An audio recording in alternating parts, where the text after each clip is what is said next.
Hello dear student, welcome back to my channel J Harish physics classes. बच्चों, हमने rotational dynamics की series शुरू की है।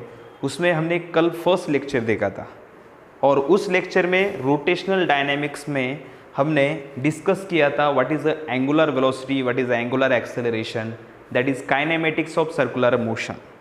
सर्कुलर मोशन क्या होती है, रोटेशनल मोशन क्या होती है और उसका काइनेमेटिक्स मतलब angular displacement, angular velocity and angular acceleration कल के लेक्चर में, लास्ट लेक्चर में हमने डिस्कस किया था।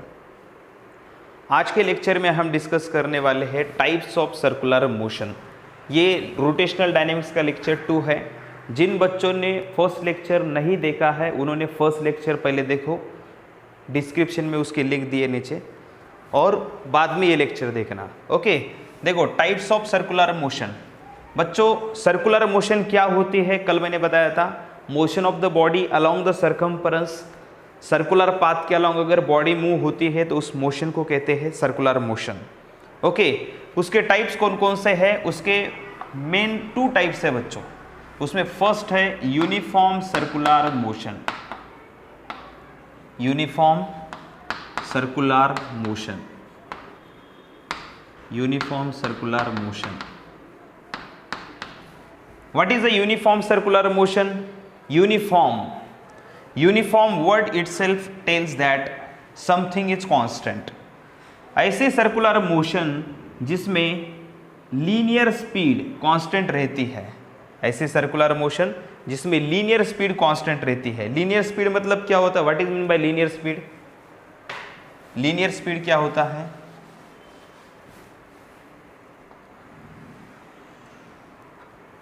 देखो, सर्कुलर मोशन में अगर ये सर्कुल का सेंटर है देखो, और एंटी क्लॉकवाइज डायरेक्शन में सर्कुलर मोशन हो रही है, तो देखो लीनियर स्पीड मतलब ये वेलोसिटी का मैग्नीट्यूड अगर कांस्टेंट है, जैसे यहाँ पे 2 मीटर पर सेकंड है समझो, उसके बाद में अगर यहाँ पे भी पार्टिकल गया तो ये 2 मीटर पर सेकंड ही होनी चाहिए। फिर यहाँ पे भी पार्टिकल आ गया तो भी कितनी होनी चाहिए? 2 मीटर पर सेकंड ही होनी चाहिए। यहाँ पे भी आया तो 2 मीटर पर सेकंड। इस तरह से हर पॉइंट पे सर्कुलर पाथ के अलोंग बॉडी जब मूव हो रही है तो हर पॉइंट पे उसकी स्पीड कैसी रहनी चाहिए? कांस्टेंट। उस सर्कुलर मोशन को कहते हैं uniform circular motion. Uniform means constant. क्या कांस्टेंट है? Linear speed. देखो, ऐसी सर्कुलर मोशन जिसमें लीनियर स्पीड कैसी होगी? कांस्टेंट। बच्चों, कुछ लोगों को ये सवाल होगा कि लीनियर स्पीड में वर्ड क्यों यूज कर रहा हूं? Why I am not using word velocity? Velocity word क्यों नहीं यूज कर रहा हूं? बच्चों, velocity is vector quantity. Velocity vector quantity है और वेक्टर क्वांटिटी तभी कांस्टेंट रह सकती है जब उसका मैग्नीट्यूड एंड डायरेक्शन दोनों कांस्टेंट हो गए। लेकिन सर्कुलर मोशन में उसका वेलोसिटी का मैग्नीट्यूड कांस्टेंट है लेकिन डायरेक्शन देखो चेंजिंग है। वेलोसिटी की डायरेक्शन कैसी है? चेंजिंग है। अगर वेलोसिटी की डायरेक्शन अगर चेंजिंग है तो हम वेलोसिटी को कांस्टेंट नहीं कह सकते। लीनियर स्पीड कांस्टेंट है। लीनियर स्पीड मतलब वेलोसिटी का मैग्नीट्यूड कांस्टेंट है, लेकिन वेलोसिटी की डायरेक्शन चेंजिंग है, इसीलिए हम ऐसा कह सकते हैं direction of velocity is changing. Of velocity is changing. Direction of velocity is changing. Velocity की डायरेक्शन अगर चेंज होती है तो वेलोसिटी चेंज होती है, और आप सबको पता है जब भी वेलोसिटी चेंज होती है तो एक्सेलरेशन प्रोड्यूस होता है। सर्कुलर मोशन में मैग्नीट्यूड कांस्टेंट है लेकिन वेलोसिटी की डायरेक्शन बदल रही है, इसीलिए वेलोसिटी बदल रही है, ऐसा हम कह सकते हैं। और वेलोसिटी की डायरेक्शन बदलने की वजह से वेलोसिटी बदलती है और उसकी वजह से, सिर्फ वेलोसिटी की डायरेक्शन चेंज होने की वजह से एक एक्सेलरेशन प्रोड्यूस होता है। ओके, उसे कहते हैं सेंट्रीपिटल एक्सेलरेशन, क्योंकि वो एक्सेलरेशन जो प्रोड्यूस होता है बच्चों, वेलोसिटी की डायरेक्शन बदलने की वजह से जो एक्सेलरेशन प्रोड्यूस होता है वो सर्कल के सेंटर की तरफ होता है। कहाँ होता है? सर्कल के सेंटर की तरफ। और किसी भी पॉइंट पे, इस पॉइंट पे सर्कल के सेंटर की तरफ, इस पॉइंट पे सर्कल के सेंटर की तरफ, इस पॉइंट पे सर्कल के सेंटर की तरफ, इस पॉइंट पे सर्कल के सेंटर की तरफ, हर पॉइंट पे सर्कल के सेंटर की तरफ किसी भी पॉइंट पे लो, वो एक्सेलरेशन सर्कल के सेंटर की तरफ होता है। वो एक्सेलरेशन प्रोड्यूस क्यों हुआ है? वेलोसिटी की डायरेक्शन बदलने की वजह से वो प्रोड्यूस होता है, और उसकी डायरेक्शन सर्कल के सेंटर की तरफ होती है, क्योंकि चेंज इन वेलोसिटी की डायरेक्शन सर्कल के सेंटर की तरफ होती है। चेंज इन वेलोसिटी की डायरेक्शन कैसे होती है? सर्कल के सेंटर की तरफ होता है, इसीलिए सेंट्रीपिटल एक्सेलरेशन भी सर्कल के सेंटर की तरफ होता है। क्यों प्रोड्यूस हुआ? डायरेक्शन चेंज होने की वजह से प्रोड्यूस हुआ। वेलोसिटी की डायरेक्शन चेंज होने की वजह से प्रोड्यूस हो गया। हर जगह पे देखो, यहाँ पे देखो, ये वेलोसिटी ऐसी, यहाँ पे ऐसी, यहाँ पे ऐसी, यहाँ पे ऐसी, टेंजेंट टू सर्कुलर पाथ, यहाँ पे ऐसी है, यहाँ पे ऐसी है। हर जगह पे वेलोसिटी की डायरेक्शन कैसी है? चेंजिंग है, जिसकी वजह से एक्सेलरेशन प्रोड्यूस होता है। Direction of velocity changing and acceleration is produced. Okay, उस एक्सेलरेशन को हम कहते हैं सेंट्रीपिटल एक्सेलरेशन। उस एक्सेलरेशन को क्या कहते हैं? Centripetal acceleration. अब बच्चों, ये जो सेंट्रीपिटल एक्सेलरेशन होता है, इसका डेरिवेशन आपके सिलेबस में नहीं है स्टेट बोर्ड के। उन्होंने डायरेक्ट सेंट्रीपिटल एक्सेलरेशन का फार्मूला दिया है। देखो, सेंट्रीपिटल एक्सेलरेशन का फार्मूला क्या है? Centripetal acceleration, direction of velocity changing due to which, वहां से कंटिन्यू करो, due to which centripetal acceleration is generated.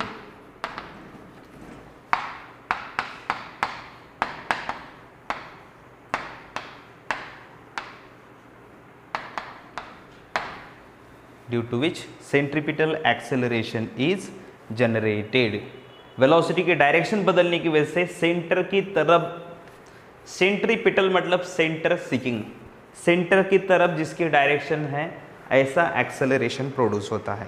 उसका मैग्नीट्यूड देखो, इट इज गिवन बाय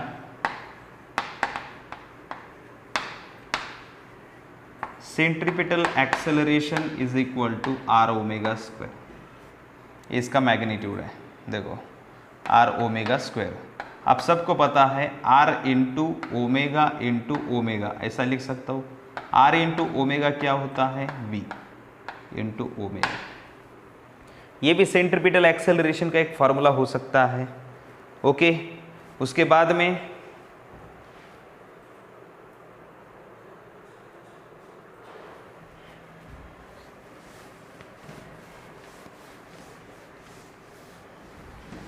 देखो वी ओमेगा एक फार्मूला है। उसके बाद में नेक्स्ट एक फार्मूला हो सकता है, कैसा? देखो आर ओमेगा स्क्वायर था ना, v is equal to are omega, सबको पता है v is equal to are omega. तो ओमेगा इज इक्वल टू क्या हो जाएगा? v by r is equal to क्या हो जाएगा? Omega. v by r equal to omega.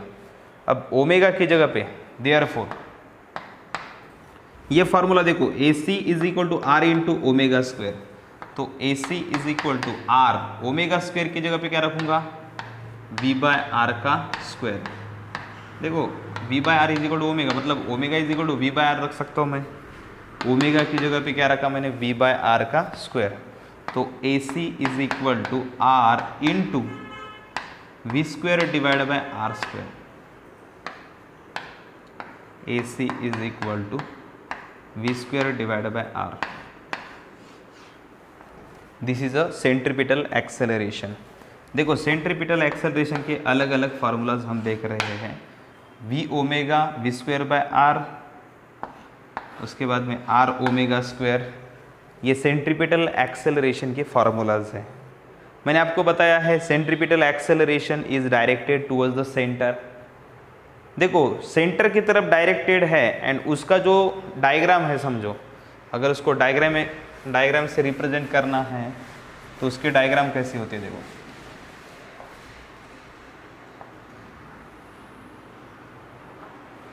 देखो सेंट्रीपिटल एक्सेलरेशन सर्कल के सेंटर की तरफ होता है, मैंने आपको कहा है। ये रेडियस के अलाउंग होता है बच्चों, इसीलिए इसको दूसरा एक नाम है रेडियल एक्सेलरेशन। इसको दूसरा एक नाम क्या है? Radial acceleration. सेंट्रीपिटल एक्सेलरेशन और रेडियल एक्सेलरेशन इस डायरेक्शन में होगा, सर्कल के सेंटर की तरफ। आपको पता होना चाहिए सेंट्रीपिटल एक्सेलरेशन की डायरेक्शन ये है, इसे ए आर, रेडियल एक्सेलरेशन मतलब ए आर, रेडियस के अलॉन्ग इसलिए रेडियल। लेकिन रेडियस वेक्टर की डायरेक्शन कैसी होती है? ऐसी होती है। रेडियस वेक्टर कैसा होता है? इस डायरेक्शन में। रेडियस वेक्टर इस डायरेक्शन में होता है, इस डायरेक्शन में। रेडियस वेक्टर मतलब पोजीशन वेक्टर, सर्कल के सेंटर से पार्टिकल के पोजीशन की तरफ। इस डायरेक्शन में रेडियस वेक्टर होता है, सेंटर से रेडियस पार्टिकल के पोजीशन की तरफ होता है radius vector. And centripetal acceleration होता है पार्टिकल के पोजीशन से सर्कल के सेंटर की तरफ। देखो इस डायरेक्शन में है रेडियल एक्सेलरेशन एंड उसके अपोजिट डायरेक्शन में क्या है? उसके अपोजिट डायरेक्शन में क्या है? Radius vector. ओके, दोनों के बीच में एंगल कितना है? 180। रेडियस वेक्टर इस डायरेक्शन में है, सेंट्रीपिटल एक्सेलरेशन उसके अपोजिट डायरेक्शन में है। बच्चों ये दोनों एक दूसरे के अपोजिट डायरेक्शन में है। अगर हमें सेंट्रीपिटल एक्सेलरेशन को वेक्टर के फॉर्म में एक्सप्रेस करना है, मतलब वेक्टर फॉर्म में अगर एक्सप्रेस करना है तो क्या करना पड़ेगा बच्चों?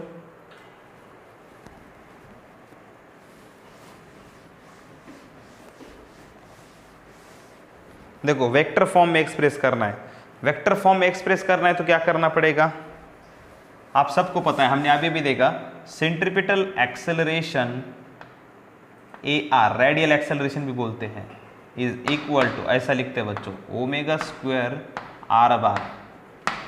ओमेगा स्क्वायर इंटू आर होता है, अगर वेक्टर फॉर्म में लिखना है तो आर बार, लेकिन आर बार के डायरेक्शन सेंट्रीपिटल एक्सेलरेशन के अपोजिट है, इसलिए यहाँ पे निगेटिव लगाना मत भूलना, यहाँ पे निगेटिव लगाएंगे। ये vector form of centripetal acceleration है।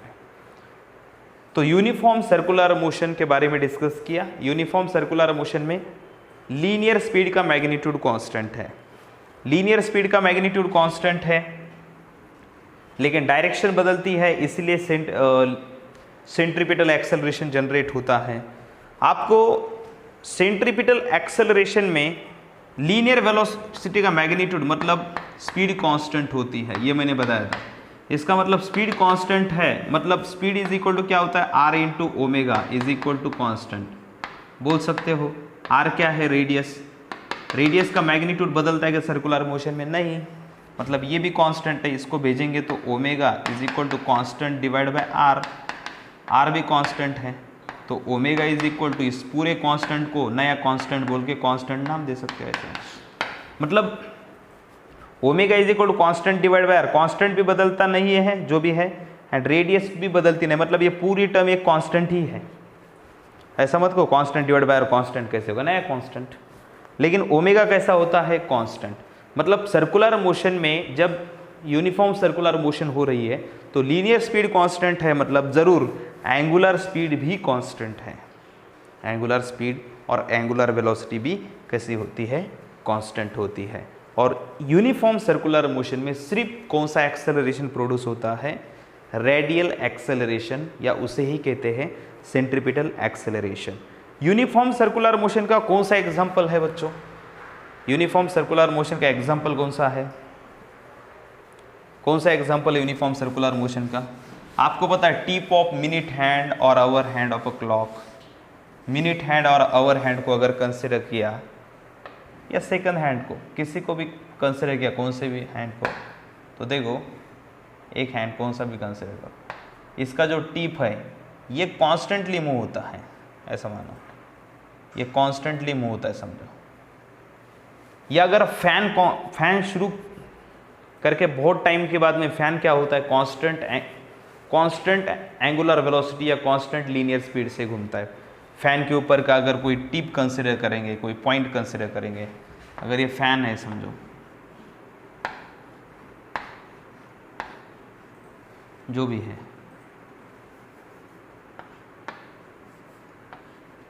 तो यहाँ पे ये अगर टिप कंसिडर करेंगे, फैन बहुत टाइम से घूम रहा है समझो, तो इसका टिप क्या कर रहा है? कॉन्स्टेंटली मूव हो रहा है, कांस्टेंट लीनियर स्पीड से घूम रहा है, तो ये कैसी हो जाएगी, यूनिफॉर्म सर्कुलर मोशन। उसके बाद में tip of minute hand of a clock, ये minute hand of a clock का टिप जो है ये भी सर्कुलर मोशन करता है, इसकी भी तो linear speed and angular velocity कैसी रहती है, कांस्टेंट। एंगल सबटेंड करने का रेट उसका कैसा है, कांस्टेंट। इसका मतलब ये कौन सी मोशन करता है, यूनिफॉर्म सर्कुलर मोशन। वैसे यूनिफॉर्म सर्कुलर मोशन अगर आपको पता चली है, समझी है, तो नॉन यूनिफॉर्म समझने के लिए ज़्यादा मुश्किल नहीं है। नॉन यूनिफॉर्म सर्कुलर मोशन क्या होगी बच्चों, आपको यूनिफॉर्म सर्कुलर मोशन समझ में आई, अब बताओ नॉन यूनिफॉर्म सर्कुलर मोशन क्या होगी। बहुत ही आसान है, यूनिफॉर्म के अपोजिट, यूनिफॉर्म के अपोजिट क्या होती है, non uniform circular motion. Uniform के opposite non uniform circular motion होती है। देखो non uniform circular motion, non uniform circular motion क्या होती है, नॉन यूनिफॉर्म सर्कुलर मोशन ऐसी सर्कुलर मोशन जिसमें लीनियर स्पीड वैरी होती है, ऐसी सर्कुलर मोशन जिसमें लीनियर स्पीड वैरी होती है, उसे क्या कहते हैं, नॉन यूनिफॉर्म सर्कुलर मोशन। देखो circular motion in which object अगर सर्कुलर मोशन कर रहा है तो सर्कुलर मोशन में ये mass small m circular path के अलोंग मूव हो रहा है, रेडियस स्मॉल आर है। अगर इसकी स्पीड अगर चेंजिंग है बच्चों, इसकी स्पीड टेंजेंशियल होती है v, और क्या होता है जब ये सर्कुलर मोशन कर रहा है तो कभी स्लो कभी फास्ट, कभी स्लो कभी फास्ट, कभी स्लो कभी फास्ट। अगर इस तरह से मोशन करता है पार्टिकल, तो पार्टिकल की मोशन कैसी होती है, नॉन यूनिफॉर्म सर्कुलर मोशन। इसका एग्जांपल आपको पता है, विंड मिल का जो ब्लेड होता है, विंड मिल का ब्लेड, ये अगर घूमता है तो आप सबको पता है विंड मिल हो या फैन हो, जब फैन स्टार्ट कर रहे हो तो फैन इनिशियली रेस में होता है, जब आप स्टार्ट करते हो तो क्या होता है, धीरे धीरे धीरे धीरे, कोई भी एक पॉइंट कंसिडर करो ब्लेड के ऊपर का, इसकी वेलोसिटी धीरे धीरे, फैन की वेलोसिटी बढ़ती है। फैन स्टार्ट किया, पहले बंद था, अभी स्टार्ट किया तो इसकी लीनियर वेलोसिटी बढ़ रही है, इसकी लीनियर वेलोसिटी बढ़ रही है, मतलब लीनियर स्पीड यहाँ पे जो है इसकी टेंजेंशियल वेलोसिटी ये क्या हो जाएगी, टाइम के साथ में बढ़ती जाएगी। जब फैन स्टार्ट करते हो तो वेलोसिटी बढ़ती है, तो वो फैन के ब्लेड के ऊपर का कोई पॉइंट कंसिडर करेंगे तो वो कौन सी मोशन कर रहा है, non uniform circular motion. Okay, तो नॉन यूनिफॉर्म सर्कुलर मोशन में मैंने आपको बताया कि v कैसी है, linear speed is changing, linear speed कैसी है, चेंजिंग है, लीनियर स्पीड चेंजिंग है, इसका मतलब v चेंजिंग है। देखो लीनियर स्पीड चेंजिंग है, लीनियर स्पीड चेंजिंग है, मतलब आप सबको पता है v इज इक्वल टू क्या होता है, r इंटू ओमेगा, वो कैसा होगा, changing, r into omega changing है, r तो कांस्टेंट है, उसको उस साइड भेजेंगे, r तो कांस्टेंट है, अगर ये r इंटू ओमेगा चेंज हो रहा है, r कांस्टेंट है, तो क्या बदल रहा है, r तो कांस्टेंट है, r ओमेगा क्यों बदल रहा है, क्योंकि ओमेगा बदल रहा होगा, क्योंकि ओमेगा बदल रहा होगा। मतलब क्या होता है, नॉन यूनिफॉर्म सर्कुलर मोशन में लीनियर स्पीड चेंजिंग है, वो एंगुलर स्पीड चेंजिंग है, एंगुलर वेलोसिटी चेंजिंग है, लीनियर वेलोसिटी चेंजिंग है। अगर लीनियर वेलोसिटी चेंज हो रही है, एंगुलर वेलोसिटी अगर चेंज हो रही है, लीनियर स्पीड चेंज हो रही है, यहाँ पे समझो 2 मीटर पर सेकंड है, यहाँ पे जाने के बाद में समझो बन गया 3 मीटर पर सेकंड, यहाँ पे जाने के बाद में बन गया समझो 5 मीटर पर सेकंड, जो भी है, यहाँ पे गया 8 मीटर पर सेकंड, ऐसा बदलता जा रहा है। स्पीड अगर बदलता जा रहा है तो इस मोशन को हम नॉन यूनिफॉर्म सर्कुलर मोशन कह चुके हैं। इसमें v लीनियर स्पीड भी बदल रही है, एंगुलर स्पीड भी बदल रही है। ओके, अब लीनियर स्पीड बदल रही है, लीनियर वेलोसिटी तो बदल ही रही है। देखो अब लीनियर स्पीड दोनों तरीके से बदल रही है, इसका मैग्नीट्यूड भी बदल रहा है, वेलोसिटी का मैग्नीट्यूड बदल रहा है कि नहीं, 2, 3, 5, 8 ऐसे इस तरह से बदलता जा रहा है, मैग्नीट्यूड बदल रहा है। और डायरेक्शन तो हर सर्कुलर मोशन में बदलता है, डायरेक्शन तो हर सर्कुलर मोशन में बदलता है। यहाँ पे अभी मैग्नीट्यूड भी बदल रहा है, और मैग्नीट्यूड बदलने की वजह से प्रोड्यूस होता है लीनियर स्पीड का मैग्नीट्यूड चेंज होने की वजह से। If v is changing in magnitude,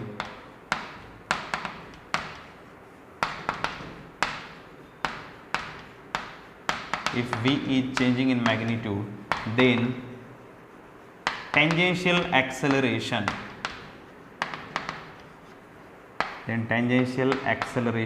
is produced। कौन सा एक्सेलरेशन प्रोड्यूस होगा? टेंजेंशियल एक्सेलरेशन, या उसे कहते हैं लीनियर एक्सेलरेशन। लीनियर स्पीड का मैग्नीट्यूड बदला, लीनियर स्पीड का मैग्नीट्यूड बदला, टेंजेंशियल स्पीड का मैग्नीट्यूड बदला, उसकी वजह से एक्सेलरेशन प्रोड्यूस हुआ। उस एक्सेलरेशन को कहते हैं टेंजेंशियल और लीनियर एक्सेलरेशन। बच्चों, इस टेंजेंशियल एक्सेलरेशन को भी ठीक से समझो। ये टेंजेंशियल एक्सेलरेशन किस डायरेक्शन में होगा? टेंजेंशियल एक्सेलरेशन प्रोड्यूस होता है, ये मैंने आपको कहा, कौन से सर्कुलर मोशन में? नॉन यूनिफॉर्म सर्कुलर मोशन में टेंजेंशियल एक्सेलरेशन प्रोड्यूस होता है। देखो,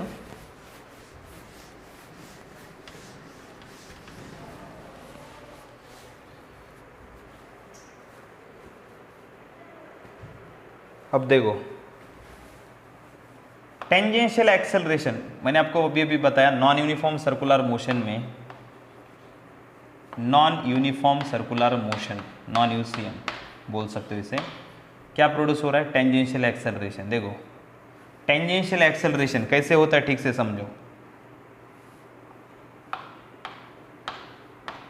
tangential acceleration is tangent to circular path।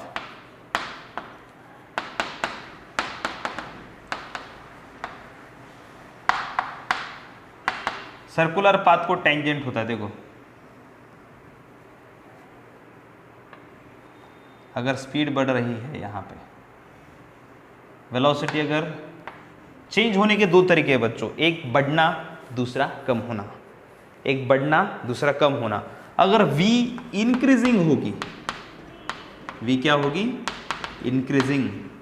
Linear speed अगर इंक्रीजिंग होगी तो लीनियर एक्सेलरेशन या टेंजेंशियल एक्सेलरेशन जो प्रोड्यूस होता है वो उसी के डायरेक्शन में होता है। इसे AT कहूँगा, उसी के डायरेक्शन में होगा, सेम डायरेक्शन। अगर स्पीड बढ़ रही है तो टेंजेंशियल एक्सेलरेशन उसी के डायरेक्शन में होगा। अगर स्पीड कम हो रही है, देखो देखो,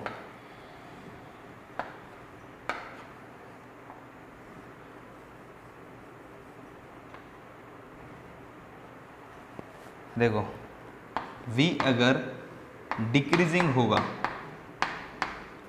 लीनियर स्पीड अगर डिक्रीजिंग होगा, डिक्रीजिंग मतलब बच्चों समझते हैं आपको, टाइम के साथ में कम हो रहा है, स्लो हो रहा है। जैसे हमने फैन शुरू है, अभी फैन बंद कर दिया तो धीरे धीरे धीरे धीरे लीनियर स्पीड क्या हो रही है? कम हो रही है, स्लो स्लो स्लो हो रही है। उस वक्त टेंजेंशियल एक्सेलरेशन लीनियर स्पीड के अपोजिट होता है। ये होता है tangential acceleration, opposite to that of linear speed. तो इस तरह से टेंजेंशियल एक्सेलरेशन प्रोड्यूस होता है। और टेंजेंशियल एक्सेलरेशन क्यों प्रोड्यूस हो गया? स्पीड का मैग्नीट्यूड बदलने की वजह से, मतलब वेलोसिटी का मैग्नीट्यूड बदला, उसकी वजह से टेंजेंशियल एक्सेलरेशन बदला, मतलब जनरेट हो गया। देखो, वेलोसिटी का मैग्नीट्यूड यानी स्पीड, वेलोसिटी का मैग्नीट्यूड बदला तो क्या प्रोड्यूस हुआ? Tangential acceleration. वेलोसिटी की डायरेक्शन बदलने की वजह से, due to change in direction of velocity,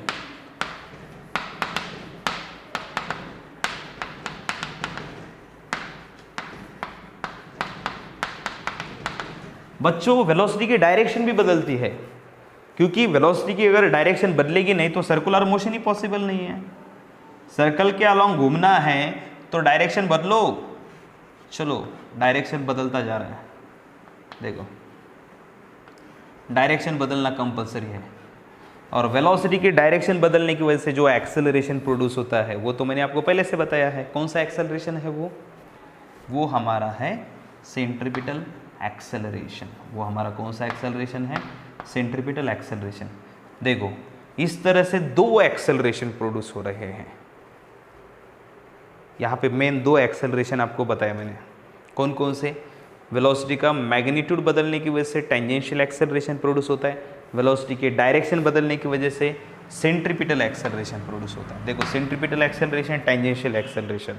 अब देखो वेलोसिटी का मैग्नीट्यूड एंड डायरेक्शन बदलने की वजह से दो एक्सेलरेशन प्रोड्यूस हो रहे हैं, एक है टेंजेंशियल एक्सेलरेशन, दूसरा रेडियल एक्सेलरेशन। तो नॉन यूनिफॉर्म सर्कुलर मोशन में ये दोनों एक्सेलरेशन प्रेजेंट है। अब देखो मैंने आपको ये दोनों एक्सेलरेशन अगर एक डायग्राम में दिखाऊं तो कैसे हो सकते हैं दोनों एक्सेलरेशन?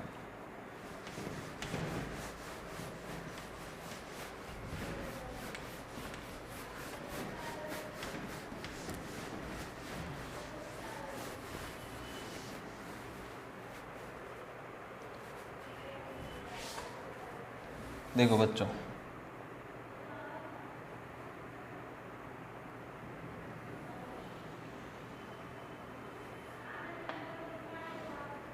ये कौन सा एक्सेलरेशन है? सेंट्रीपिटल एक्सेलरेशन है।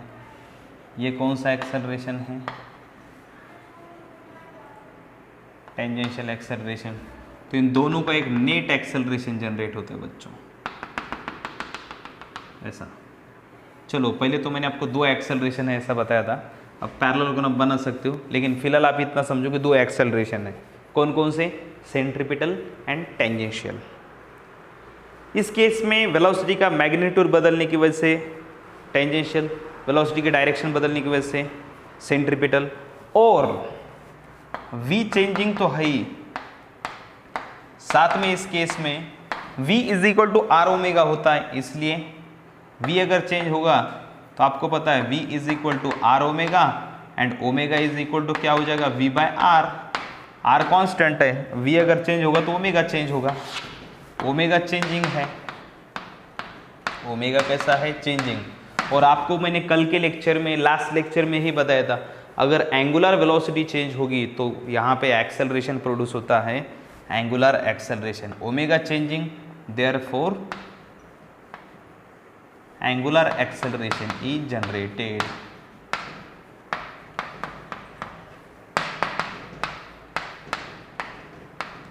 angular acceleration is generated मतलब नॉन यूनिफॉर्म सर्कुलर मोशन में कितने एक्सेलरेशन हैं? फर्स्ट सेंट्रीपिटल है, डायरेक्शन चेंज होने की वजह से, दूसरा टेंजेंशियल है, मैग्नीट्यूड चेंज करने की वजह से लीनियर स्पीड का, एंड एंगुलर वेलोसिटी चेंज होने की वजह से क्या प्रोड्यूस होता है? Angular acceleration.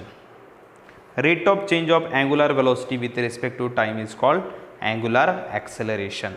एंगुलर एक्सेलरेशन की डायरेक्शन कैसी होती है?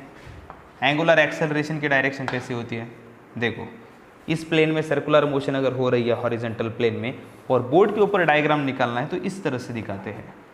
अगर एंटी क्लॉकवाइज डायरेक्शन में सर्कुलर मोशन हो रही है, सर्कल की रेडियस ये है, तो राइट हैंड थंब रूल से एंगुलर वेलोसिटी की डायरेक्शन ऊपर होती है, ओमेगा। अगर ओमेगा बार इंक्रीजिंग होगा, ओमेगा बार अगर इंक्रीजिंग होगा तो ओमेगा बार के डायरेक्शन में ही हमारा एंगुलर एक्सेलरेशन होता है। अल्फा बार, अल्फा बार मतलब एंगुलर एक्सेलरेशन ओमेगा बार के ही डायरेक्शन में होता है अगर एंगुलर वेलोसिटी कैसी होगी? इंक्रीजिंग। वही अगर एंगुलर वेलोसिटी डिक्रीजिंग होगी तो एंगुलर एक्सेलरेशन कैसा होगा? If angular velocity is decreasing, if angular velocity is decreasing,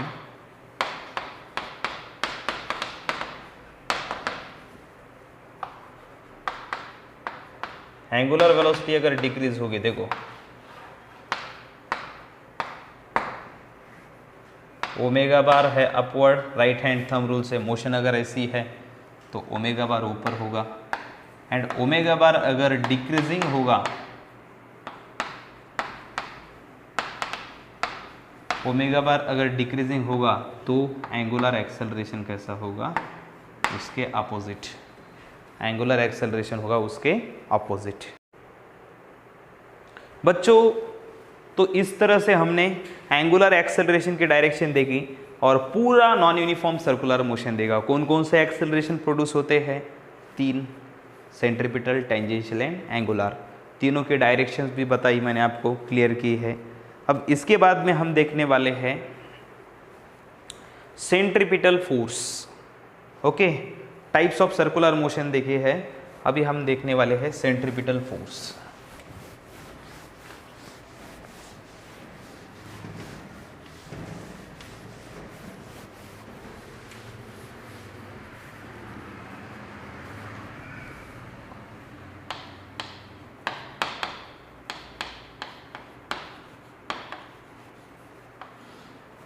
centripetal force. Centripetal force क्या होता है बच्चों? जब सर्कुलर मोशन पार्टिकल करता है, सर्कुलर पाथ के अलॉन्ग मूव होता है, उस वक्त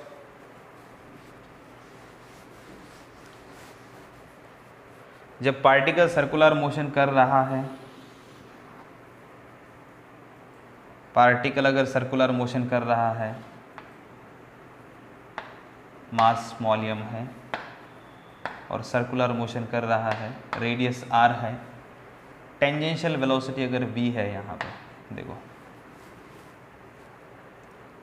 सेंट्रीपिटल, जब पार्टिकल सर्कुलर मोशन कर रहा है तो चाहे यूनिफॉर्म सर्कुलर मोशन हो या नॉन यूनिफॉर्म सर्कुलर मोशन हो, वेलोसिटी का डायरेक्शन तो बदलना ही है हर पॉइंट पे, और वेलोसिटी के डायरेक्शन बदलने की वजह से कंपल्सरी एक एक्सेलरेशन प्रोड्यूस होता है। उस एक्सेलरेशन को कहते हैं सेंट्रीपिटल एक्सेलरेशन। सही है, उस एक्सेलरेशन को क्या कहते हैं? Centripetal acceleration.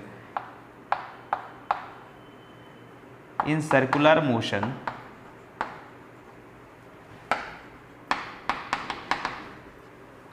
centripetal acceleration is produced.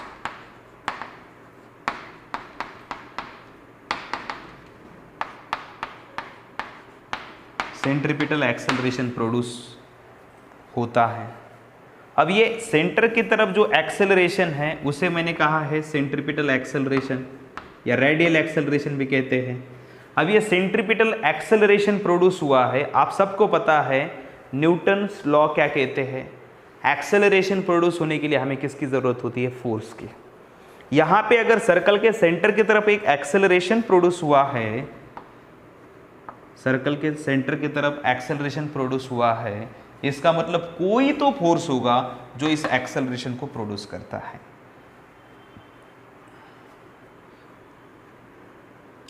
Centripetal acceleration is produce the force which produces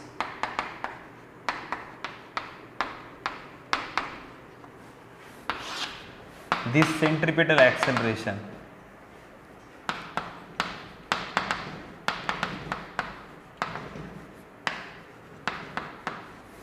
is called centripetal force। उस फोर्स को क्या कहते हैं? Centripetal force. ऐसा फोर्स जो सेंट्रीपिटल एक्सेलरेशन को प्रोड्यूस करता है, वेलोसिटी की डायरेक्शन चेंज करता है। आपको पता है वेलोसिटी की डायरेक्शन प्रोड्यूस होने की वजह से क्या प्रोड्यूस होता है? Centripetal acceleration. और सेंट्रीपिटल एक्सेलरेशन अगर वेलोसिटी की डायरेक्शन चेंज होने की वजह से प्रोड्यूस हुआ है तो वेलोसिटी की डायरेक्शन वेलोसिटी की डायरेक्शन चेंज करने वाला जो एक्सेलरेशन होता है वही हुए सेंट्रीपिटल एक्सेलरेशन। दो फोर्स, और ऐसा फोर्स जो वेलोसिटी की डायरेक्शन बदलता है उसे कहते हैं सेंट्रीपिटल फोर्स। अब देखो सेंट्रीपिटल फोर्स को हम क्या कह सकते हैं? ऐसा फोर्स जो सेंट्रीपिटल एक्सेलरेशन प्रोड्यूस करता है। तो centripetal force is equal to mass, इस मास को सेंट्रीपिटल एक्सेलरेशन, मतलब m into a c. Centripetal force is equal to mass into centripetal acceleration. But centripetal acceleration के फॉर्मूले क्या है? v square by r omega square v omega, ऐसे formulas है कि नहीं? तीनों फार्मूला है सेंट्रीपिटल एक्सेलरेशन के। तो सेंट्रीपिटल फोर्स क्या हो जाएगा? m ac is equal to क्या होता है? v square by r। m ac is equal to, देखो mass into acceleration, mass into acceleration v square by mass into acceleration क्या होता है r into omega square, m into v mass into acceleration क्या होता है v omega. तो ये सभी फार्मूलाज हैं। मैंने सिर्फ क्या किया, सेंट्रीपिटल एक्सेलरेशन के ये सभी फार्मूलाज हैं ना, इनको मास से मल्टीप्लाई किया, मुझे किसका फार्मूला मिल जाएगा, सेंट्रीपिटल फोर्स। लेकिन सेंट्रीपिटल फोर्स की एक प्रॉपर डेफिनेशन है बच्चों। सेंट्रीपिटल फोर्स क्या होता है, देखो द फोर्स, देखो डेफिनेशन कैसे है, the force which directed towards four centre, the force which directed towards centre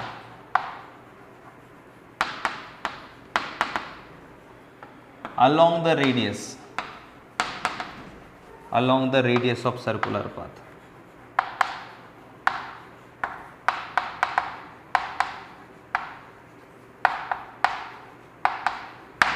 The force which is directed,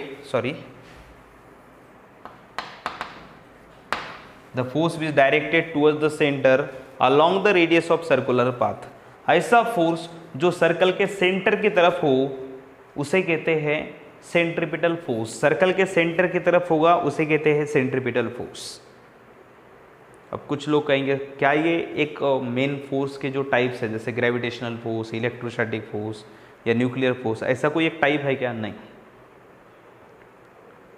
ये टाइप नहीं है, ये एडजेक्टिव लगा है उसे। इसे क्या लगा है? एडजेक्टिव। जैसे आपको एडजेक्टिव लगता है ना, गुड बॉय, गुड गर्ल, ये जो एडजेक्टिव लगा गुड, क्योंकि अच्छे हो इसलिए ये एडजेक्टिव लगा है। वैसे ही सेंट्रीपिटल यानी जो सेंटर की तरफ होगा उस फोर्स को सेंट्रीपिटल कहेंगे। जो सेंटर की तरफ होगा उसे क्या कहेंगे? सेंट्रीपिटल। मतलब सेंटर की तरफ सर्कुलर मोशन करते वक्त अलग अलग फोर्सेस होते हैं। कभी वो ग्रेविटेशनल फोर्स भी हो सकता है जो सेंटर की तरफ होगा। जैसे मून अगर सर्कुलर मोशन कर रहा है तो अर्थ सेंटर पे यहाँ पे है, तो अर्थ क्या करती है? ग्रेविटेशनल फोर्स एग्जर्ट करते हैं जिसकी वजह से मून के ऊपर हमेशा सर्कल के सेंटर की तरफ ग्रेविटेशनल फोर्स एक्ट होता है। तो इस केस में ग्रेविटेशनल फोर्स सेंट्रीपिटल फोर्स हो गया। इसका और एक आपको एग्जांपल दूं क्या? जैसे फॉर एग्जांपल किसी स्टेट के चीफ मिनिस्टर है या प्राइम मिनिस्टर है। जैसे हमारे प्राइम मिनिस्टर कौन है? मोदी जी है। तो ये प्राइम मिनिस्टर ये एक पोस्ट है। कभी अभी मोदी जी है, इनके पहले कौन थे? मनमोहन सिंह थे। मतलब जो प्राइम मिनिस्टर है वो बदलते रहते हैं। वैसे ही सेंट्रीपिटल फोर्स जो है इसका रोल करने वाले फोर्सेस बदलते रहते हैं। कभी वो ग्रेविटेशनल फोर्स हो सकता है, कभी इलेक्ट्रोस्टैटिक फोर्स हो सकता है। सही है कि नहीं? मतलब ऐसे अलग अलग फोर्सेस हो सकते हैं जो सेंट्रीपिटल फोर्स का रोल करते हैं। तो सेंट्रीपिटल फोर्स क्या है? The force which directed towards the centre along the radius of circular path is called as centripetal force. अब इसके एग्जांपल्स कहाँ कहाँ पे सेंट्रीपिटल फोर्स है उसके कुछ एग्जांपल्स मैं आपको बताता हूँ।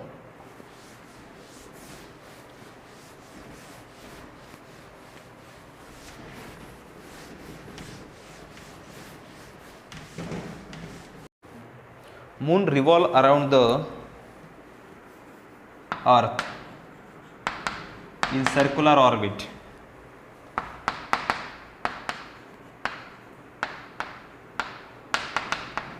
In circular orbit, centripetal force is supplied by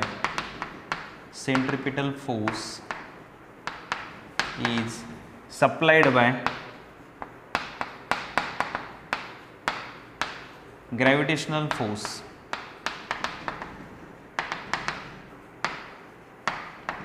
होता है कि नहीं? किसके बीच में ग्रेविटेशनल फोर्स होता है? देखो अर्थ है कि नहीं?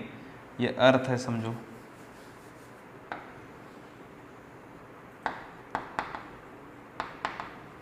और यहाँ पे है मून। अब देखो मून अगर सर्कुलर मोशन कर रहा है, सर्कल में घूम रहे हैं मून, तो मून को हर वक्त मून के ऊपर जो अर्थ की तरफ फोर्स एक्ट होता है, अर्थ क्या करती है? मून को अपनी तरफ अट्रैक्ट करके रखती है। हमेशा यहाँ पे भी गया तो यहाँ पे भी गया तो इस तरह से ये सर्कुलर ऑर्बिट का सेंटर अर्थ का सेंटर है और इस अर्थ के सेंटर की तरफ ये हमेशा ग्रेविटेशनल फोर्स एक्ट होता है। मतलब इस केस में मून के ऊपर ग्रेविटेशनल फोर्स एक्ट हो रहा है जो सर्कल के सेंटर की तरफ है, इस सर्कुलर ऑर्बिट के सेंटर की तरफ है। इसका मतलब gravitational force applies the centripetal force, ऐसा हम कह सकते हैं। वही अगर जगह हमने इलेक्ट्रॉन्स एंड न्यूक्लियस का एग्जांपल लिया, इलेक्ट्रॉन्स एंड न्यूक्लियस का, तो कैसा है?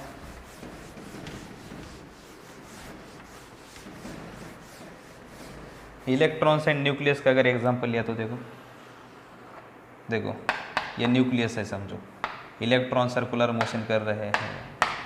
तो इलेक्ट्रॉन एंड न्यूक्लियस के बीच में क्या होता है आपको पता है? इलेक्ट्रॉन पॉजिटिवली चार्ज है, सॉरी न्यूक्लियस पॉजिटिवली चार्ज है, इलेक्ट्रॉन नेगेटिवली चार्ज है। दोनों के बीच में क्या होता है? इलेक्ट्रोस्टैटिक फोर्स ऑफ अट्रैक्शन, जिसकी वजह से इलेक्ट्रॉन यहाँ पे गया फिर भी इसको अट्रैक्ट करेगा, न्यूक्लियस यहाँ पे गया तो भी अट्रैक्ट करेगा, यहाँ पे गया तो भी अट्रैक्ट करेगा। तो सेंट्रीपिटल फोर्स का रोल किसने किया? Centripetal force supplied by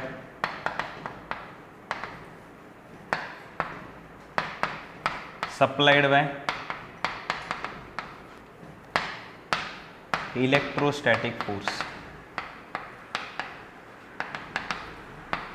electrostatic force of attraction between positively charged nucleus,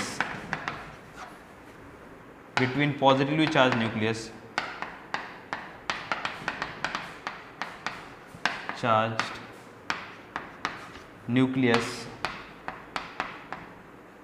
and negatively charged electrons.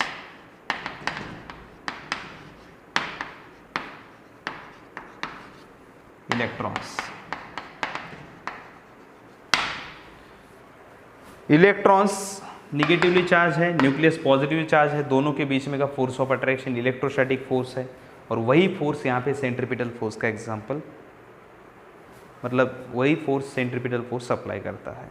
तो इस तरह से आज के लेक्चर में हमने सेंट्रीपिटल फोर्स तक देखा बच्चों। अब नेक्स्ट लेक्चर 3 में हम सेंट्रीफ्यूगल फोर्स से शुरुआत करेंगे। Thank you.